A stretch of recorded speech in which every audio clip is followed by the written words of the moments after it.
Alhamdulillah. Assalamualaikum warahmatullahi wabarakatuh. Apa kabar semuanya? Salam Fitubers dari saya Dirga Dadali.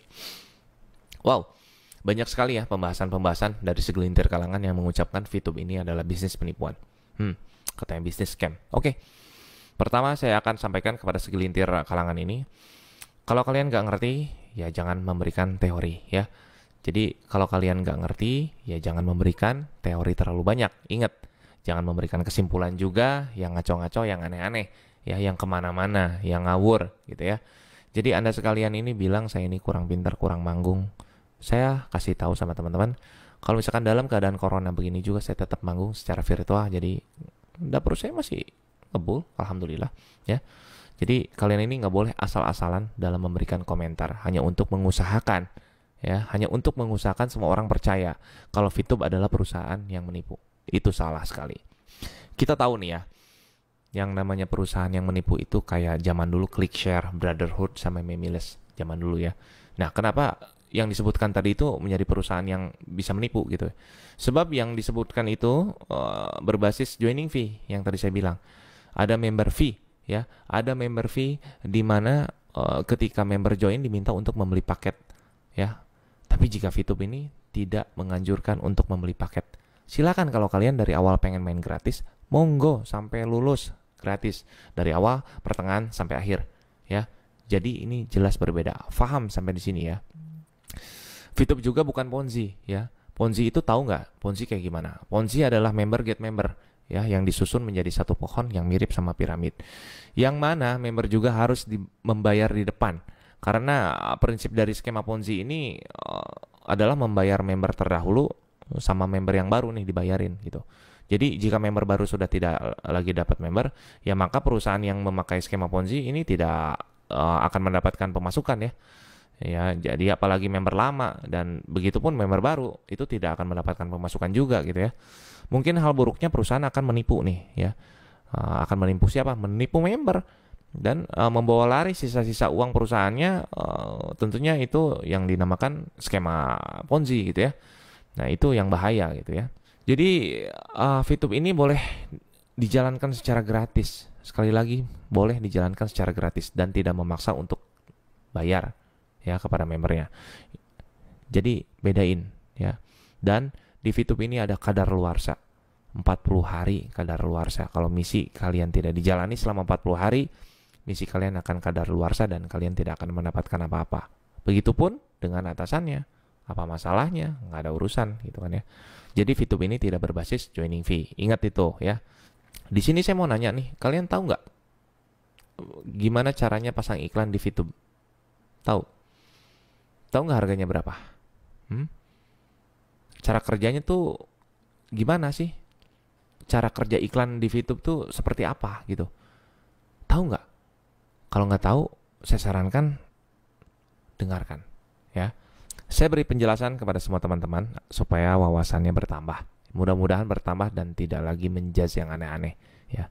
Fitub ini sebuah perusahaan big data ya, yang memberikan share kepada membernya dengan cara menonton iklan. Fitub ini pun sedang memahami behavior. Tahu nggak behavior itu apa? Tingkah laku atau perilaku ya. Jadi pelanggan ini punya behavior tersendiri nih ya dalam mengkonsumsi iklan ya.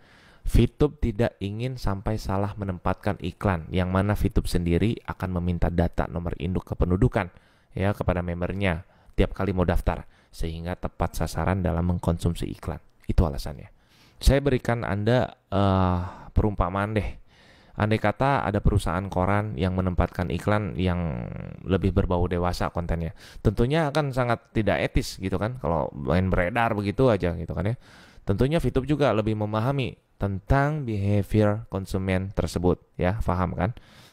Jadi jika Anda pasang satu iklan yang melihat 1000 orang, maka 1000 orang itu 70 hingga 80% itu pasti bakalan beli. Kenapa? Karena big data memiliki analisa tertentu ya, yang disebut behavior atau tingkah laku dari konsumen. Paham ya? Jadi tepat sasarannya. Perilaku yang kita punya, kebiasaan yang kita tahu, bahkan di Google sendiri pun menerapkan sistem GPS ya, yang bisa mengetahui di mana posisi setiap Anda lewat, mau kerja lewat sini, mau pulang ke rumah lewat sini gitu ya. Jadi tahu ada rekornya. Jadi pelajari dulu lah ya. Pelajari dulu dengan baik bagaimana cara VTube bekerja gitu. Jangan langsung jeblak aja gitu ya. Terus ada yang bilang juga kalau nggak ada orang yang pasang iklan di VTube katanya. Terus kalau pasang iklan juga ya cuma diklik-klik doang, dibeli nggak produknya. Aduh. Oke, saya jawab nih ya. Sekarang gini, kalian sering lihat ini nggak? Iklan di blog-blog atau bahkan iklan yang suka muncul dipaksa tuh ketika kalian main game di handphone kalian nih. Suka kan? Pasti suka lah. Nah, ketika kamu bermain game, pertanyaan saya begini. Apakah kamu beli ketika ada iklan lewat? Beli nggak produknya? Iklan yang ditawarkan tersebut. Walaupun dipaksa tuh. Harus nonton iklan itu dulu baru game kamu bisa lanjut. Kamu bakal beli nggak sih produk itu? Paling 5 detik juga Anda langsung pencet tanda silang di kanan atas kalau nggak di kiri atas. Dah, iklannya lewat dan kalian meneruskan game itu. Ya, ini harus kalian pelajari dari segi ini ya. Di dalam perusahaan VTube ini para pengiklan akan selalu berdatangan. Ya, kenapa? Dikarenakan sangat tepat wadahnya. Ini kan sudah jelas aplikasinya. Ini aplikasi yang menyuguhkan tempat nonton iklan. Ya, yang membagikan share point sama membernya, ya. Jadi konsumen yang mengklik iklan tersebut, terlepas si konsumen akan membeli atau tidak, ya, dan bukan menyalahkan advertising company-nya, ya. Jadi memang apakah ada advertising company yang menjamin gitu? Kalau misalkan kamu pasang iklan di situ langsung dibeli 100%. Kalau ada, boleh dong saya ikut pasang iklan di sana. Gitu kan, enak banget, langsung laku gitulah. Jadi Anda tahu nggak sih dibayarnya tuh dari mana sih member ini? Nih saya kasih tahu. Ini logika aja, simpel aja. VTube tuh ngebayar para member dari pembagian hasil dari pengiklan yang pasang iklan di VTube. Ya, ini disebut juga sebagai sharing profit. Paham kan ya? Sharing profit. Jadi tidak ada urusan dengan joining fee atau dengan skema Ponzi yang tadi saya bilang ya. Ini beda jauh. Jadi nggak ada urusannya gitu ya, beda. Ketika kamu sebagai member VTube, kamu mengklik iklan sebanyak 10 kali dalam sehari, ya kamu dapat sharing point di situ dari VTube. Yang mana VTube pun mendapatkan sharing profit dari pengiklan. Paham ya sampai sini ya? Jika Anda mengatakan tidak ada yang iklan di VTube, atau ngiklan di VTube itu adalah fake katanya. Lantas apakah member VTube sendiri tidak diperbolehkan masang iklan di aplikasi VTube itu? Ya jelas boleh lah ya. Itu kalau kalian jadi member itu di tengahnya itu ada tanda plus, di situ kalian untuk pasang iklan. Ya, VTube ini juga bisa dibilang bisa membentuk ekosistem sendiri ya. Ini kalau mana parahnya nggak ada yang pasang iklan di VTube nih. Ini member-member juga bisa menjadi ekosistem sendiri di situ, di mana mereka memasang iklan juga sendiri ya. Terus di situ juga yang nontonnya sesama member ya, yang ngebayarnya itu juga dari sesama member. Ya, yang dapatnya juga dari sesama member. Jadi ini separah-parahnya ya bisa membentuk ekosistem sendiri. Tapi itu nggak mungkin, itu mustahil, nggak mungkin terjadi kalau misalkan di VTube tuh nggak ada yang iklan ya. Sebab mereka-mereka yang terdahulu yang pernah ngiklan di VTube ini pasti mereka sudah mendapatkan informasi bocoran kalau di VTube itu bakal ada fase kedua, di mana fase kedua ini bakal ada e-commerce. Paham? E-commerce akan lebih tepat juga, di mana awalnya VTube ini adalah tempat wadah aplikasi nonton iklan, dihajarlah dengan e-commerce. Ketambah, saya mau jawab juga sekalian, di mana e-commerce sudah turun, di situ juga izin dilampirkan. Sekarang gini, kalau misalkan perusahaannya belum ada izin, apakah masalah? Kalau masalah, kenapa nggak digulung? Kenapa masih ada? Kenapa masih berjalan?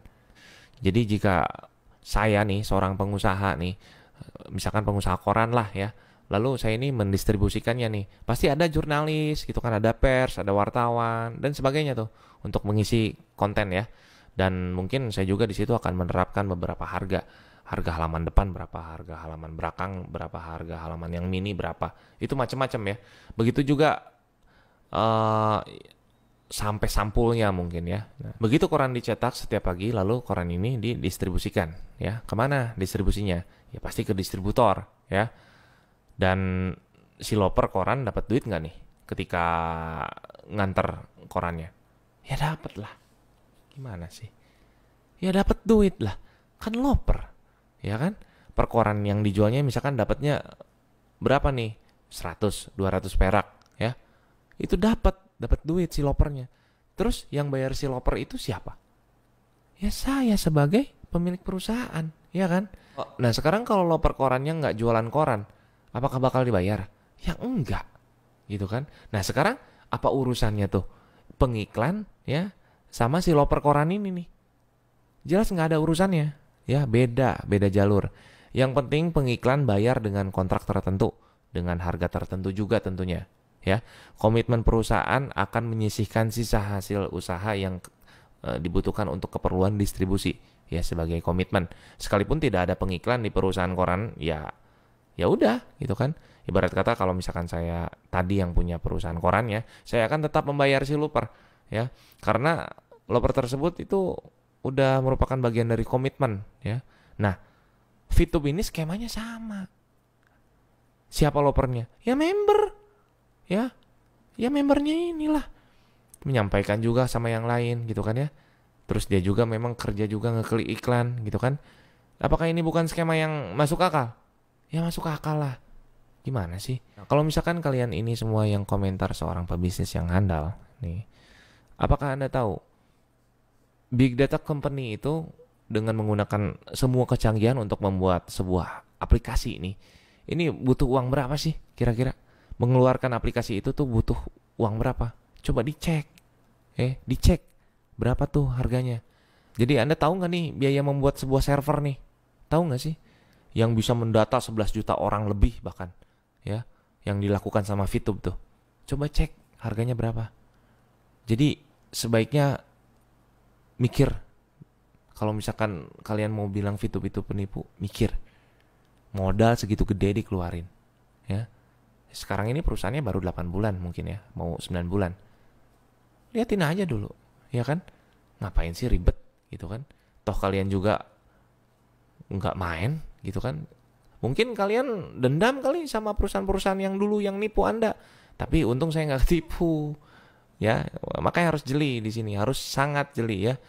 Ya, jadi jangan sampai kalian ini langsung menjudge, oh ini sama dengan ini, dengan Ponzi, sama dengan Memiles, sama dengan ClickShare, sama dengan Brotherhood. Enggak lah, beda lah. Enggak sama, enggak seperti itu ya. Dan sekarang kalau misalkan kalian bicara tentang masalah legalitas untuk perusahaan Fitub sendiri, jelas Fitub di sini sedang memproses semuanya ya. Di mana fase kedua e-commerce sudah hadir. Jadi di situ juga dibarengi perizinan akan dilampirkan. Lantas gini, apakah sekarang bermasalah? Hah? Tentu nggak masalah. Karena kenapa? Masih ada.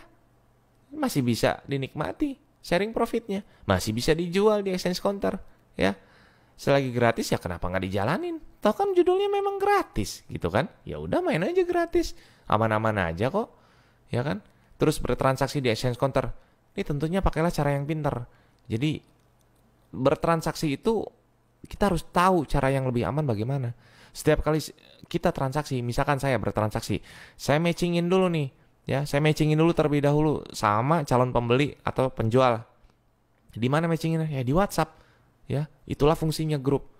Setelah match baru lewat exchange counter saya transaksinya. Jadi itulah fungsinya silaturahmi gitu loh. Jangan langsung jebret-jebret yang nggak ngerti jalanin jual beli di exchange counter sehingga dia lalai, akhirnya ya begitu. Di blow up lah. Jadi sehingga perusahaan yang kena. Padahal orang-orang itu sendiri yang tidak paham bagaimana caranya mematchingkan, bagaimana caranya transaksi jual beli. Ya di situ kan kesalahan dari tiap individu, bukan dari perusahaan gitu ya. Jadi kita pun di sini bisa ngelihat juga nih rating bintang si penjual atau si pembeli itu ya. Jadi akan selalu banyak tips-tipsnya, akan selalu banyak caranya, banyak ilmunya yang harus kita ketahui ya. Dan saya juga di sini memastikan jika saya menjual ya, pastinya saya akan ngecek dong di mutasi rekening gitu kan ya. Nih apakah udah masuk apa belum transferannya gitu kan ya dari si pembeli ini. Kalau misalkan udah, ya udah saya kirimin VP-nya dari exchange counter itu gitu ya. Kalau misalkan posisinya saya beli, ya saya pun akan mematchingkan terlebih dahulu dengan yang beli gitu ya. Atau bisa dengan atasan saya, setelah match ya barulah saya transfer gitu kan ya. Dan ini adalah cara pinter untuk meminimalisir penipuan di exchange counter ya. Yang mungkin dilakukan ini sama oknum yang sirik sama Fitup. Jadi yang sirik-sirik ini cari celah. Gimana caranya? Ya udah, kita juga punya celah gitu kan ya. Kita juga punya grup WA yang bisa kita matchingin terlebih dahulu gitu ya. Kita make sure lebih dahulu. Dan jika memang ilegal, ya kenapa masih ada nih Fitup sampai sekarang? Ya artinya jangan kemakan hoax lah ya, yang tidak berdasarkan wawasan gitu ya. Kalau misalkan dari awal aplikasi ini udah gratis, ya udah gratis saja gitu ya. Tentunya tidak ada paksaan untuk joining fee. Jadi harap kalian bisa untuk memahami lebih dahulu sebelum kalian berbicara, pelajari dulu. Jangan sampai kalian ini trauma yang berlebihan karena dulunya mungkin Anda pernah ketipu dan saya tidak, ya. Jadi di sini juga saya sudah menelisik bagaimana kinerjanya Fitup. Saya menelisik juga bagaimana cara kerja sistemnya. Alhamdulillah masih aman kok, ya. Terlepas dari kantor yang masih virtual, mungkin nanti setelah e-commerce akan ada yang benar-benar nyata yang terlihat. Jika itu sudah terjadi, Anda yang malu. Assalamualaikum.